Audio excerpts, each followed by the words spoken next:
Everyone, this is me Sadia here. मैं आपके लिए लेकर आई हूँ एक और रीडिंग जो कि होगी उन लोगों के लिए जो राइट नाउ एक स्पेसिफिक समवन के साथ डील कर रहे हैं और जानना चाह रहे हैं कि क्या उनकी लाइफ में कोई और पर्सन है या नहीं, और क्या वो किसी और को पसंद करते हैं या नहीं।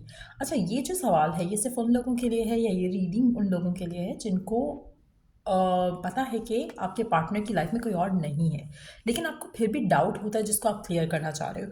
ये रीडिंग उन लोगों के लिए नहीं है जहाँ पर पर्सन ऑलरेडी किसी और के साथ मैरिड है, ऑलरेडी किसी और के साथ एंगेजमेंट हो चुकी है, फिर ये क्वेश्चन आपका करना बनता नहीं है। देन इन दैट सिचुएशन आप उसकी लाइफ का ऑलरेडी थर्ड पार्टी हो। सो ये रीडिंग सिर्फ उन लोगों के लिए है जिनको डाउट है कि शायद कोई और पर्सन ना हो उनकी लाइफ में, क्योंकि उनका रिलेशनशिप आपके साथ आगे नहीं बढ़ पा रहा। तो आपको डाउट है, फियर है कि शायद कोई और पर्सन ना हो जो उनको पसंद हो, कोई और पर्सन ना हो जिसको वो कंसिडर करना चाह रहे हो। तो let's clear the doubt out. तो रीडिंग शुरू करने से पहले रिमाइंड करवा दूँ कि ये एक जनरल रीडिंग है। अगर आपको पर्सनलाइज रीडिंग लेनी है तो रीच आउट कर सकते हो। ईमेल आईडी डिस्क्रिप्शन बॉक्स में गिवन है। सो क्या उनकी लाइफ में कोई और पर्सन है? क्या वो किसी और को पसंद करते हैं, किसी और को लाइक करते हैं, हाँ या ना? Queen of pentacles. अच्छा, आपका पर्सन बहुत हद तक होम सिक्योरिटी, फैमिली, अबंडेंस, इस तरह की चीज़ों के ऊपर फोकस्ड है। सो ये एक बहुत ही एक इम्पॉर्टेंट इंडिकेशन ये है कि आपके पर्सन जो है बहुत ही ज़्यादा हर चीज़ को फोकस्ड होकर करते हैं। सो अगर कैरियर को चूज़ करें तो कैरियर उनका फोकस है, अगर फैमिली को चूज़ करें तो फैमिली उनका फोकस है।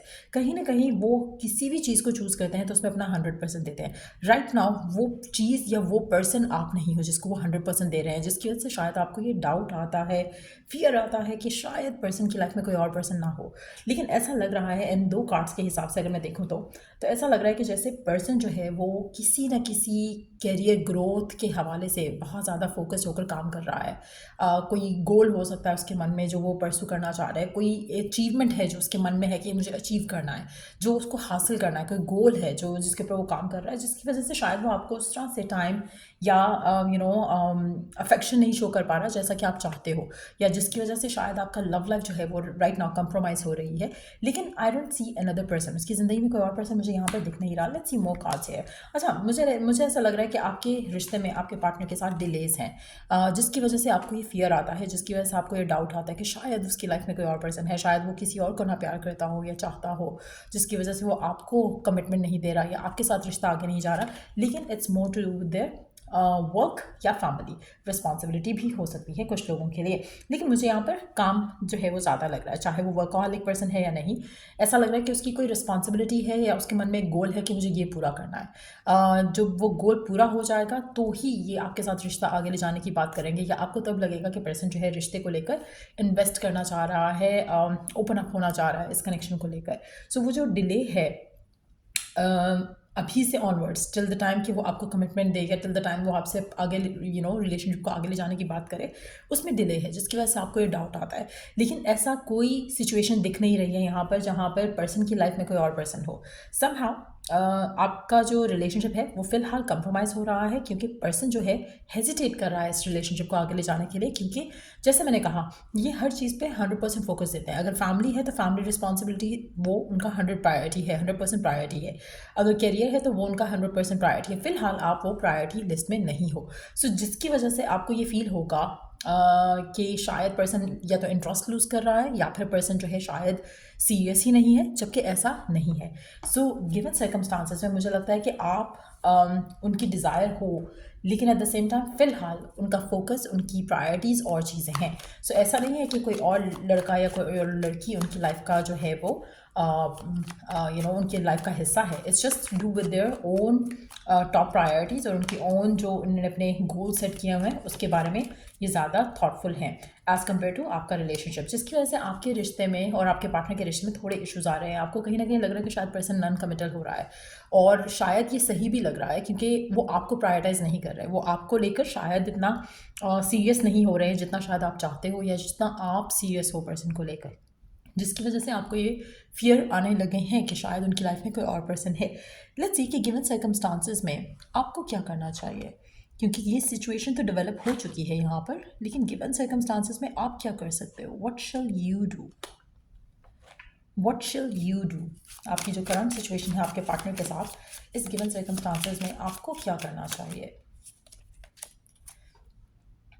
Someone is wearing a mask in this relationship. आपको एक चीज़ जानने की ज़रूरत है कि पर्सन मास्क कब कर रहा है अपनी फीलिंग्स, अपने इमोशंस। आप में से कुछ लोगों के लिए हो सकता है कि पर्सन जो है अपने इमोशंस को कंट्रोल करने की पूरी कोशिश कर रहा है राइट नाउ। तो ये आपको जानने की ज़रूरत है। कहीं ना कहीं वो थोड़ा डिसेप्टिव एनर्जी हो रही है पार्टनर की आपके तरफ। तो magnetic attraction, there is very strong pull and intensity that draws you to this person. कहीं ना कहीं आपको इस इंसान की तरफ बहुत ज़्यादा अट्रैक्शन फील होती है, एक मैग्नेटिक फोर्स आपको फील होता है कि जो आपको आपके पार्टनर की तरफ पुल कर रही है। But at the same time आपके पर्सन जो है वो फ़िलहाल इस कनेक्शन को लेकर अपने इंटेंशंस, अपना उनका क्या फीलिंग्स हैं वो फ़िलहाल हाइड कर रहा है, फ़िलहाल रिवील नहीं कर रहा है, जिसकी वजह से आपको ये फ़ियर हो रहा है। सो गिवन सर्कमस्टांसिस में आपको एक चीज़ मैं यहाँ पर कह सकती हूँ, गिवन सर्कमस्टांसिस में पर्सन क्योंकि आपको टाइम नहीं दे रहा, चांस नहीं दे रहा, इस रिलेशनशिप को उस तरह से परसू नहीं कर रहा, तो डेफिनेटली चांसेस काफ़ी ज़्यादा स्ट्रांग है कि आने वाले टाइम में आपको लगेगा कि शायद पुल अवे करना इस कनेक्शन से, इस पर्सन से बेटर है। लेकिन अगर ऐसा कुछ होता है तो मुझे लगता है कि पर्सन एक्शन लेगा आपकी तरफ। सो गिवन सर्कमस्टांसिस में पर्सन आपको फ़िलहाल उतना वैल्यू, उतना टाइम नहीं दे रहा। लेकिन अगर आप पुल अवे करते हो, क्योंकि they are trying to focus on career, it's more like a mask. ये खुद कोशिश कर रहे हैं कि वो आपके बारे में ज़्यादा ना सोचें। जब वो देखेंगे कि आप उनसे पुल अवे हो रहे हो तो वो खुद ब खुद एक्शन लेना शुरू करेंगे towards you. So given circumstances में आपको सिर्फ करना ये है कि आप इस इंसान के पीछे भागने की बजाय आप अपने ऊपर फोकस ले आओ। The moment you bring your focus on you, इस पर्सन का फोकस भी सारा आपके ऊपर शिफ्ट हो जाएगा। तो अगर आप चाहते हो कि आपका रिकन्सिलिएशन हो जाए in the time, in terms के पहले जैसा सब कुछ हो जाए, रिवाइव हो जाए आपका कनेक्शन, तो आपको खुद को थोड़ा बदलना पड़ेगा। पर्सन के पीछे भागना नहीं है।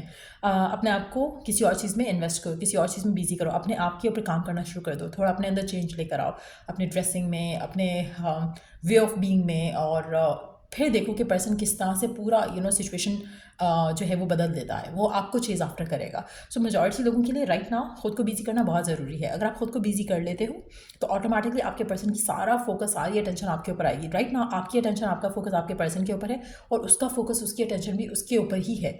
द मोमेंट आप अपनी अटेंशन, आप अपना फोकस खुद के ऊपर लेकर आते हो, पर्सन का फोकस ऑटोमेटिकली आपके ऊपर आएगा। वो कहीं ना कहीं अपने जो इसने मास्क ओढ़ा हुआ है कि मैं अभी फील नहीं करना चाह रहा, या मैं भी रिश्ते को थोड़ा साइड पे करना चाह रहा हूँ because I have other things to focus on, तो ये सारी चीज़ें जो है वो ख़त्म हो जाएंगी, उसका सारा फोकस आपके ऊपर आ जाएगा। सो ये है करंट सिचुएशन आपके लव लाइफ की राइट नाउ आपके पार्टनर के साथ, जिसके साथ आपको डाउट होता है कि शायद उसकी लाइफ में कोई और इंसान है।